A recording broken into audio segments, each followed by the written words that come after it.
Daj, ne zebaj. Vlado. Nemoj sve da presnimiš to. Ostavio novo, freestyle, strašno na kraj. Ma što da stavi? Što da stavi? Repuj. Repuj ti. Repao ću ja. Veoma modernim repom. Kod nas.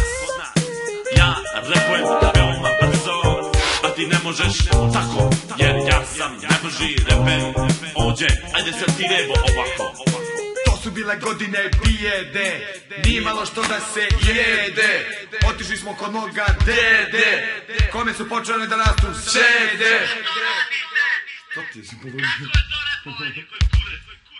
A što si, Što si ti tu sprdaš tamo pa nas puštaš koje kakve matrice? I to po stare dane. Što fali matrici? Matrica je pro. Poserem ti se posred ovakve matrice. Razbili ste se. Nećeš mi ti ne uči. Nećeš da ti nije odrepuš. Ajde, sve učekaj. Uradi neku matricu da valja. Ti druga matrica, pa i što fali toj matrici za rekao. Matrici pato. Što fali? Ovo ne fali ništa. Počeli smo se šamati. Sad ćemo te prestraviti s tekstom. Odstrašiti. A mi ćeš ono što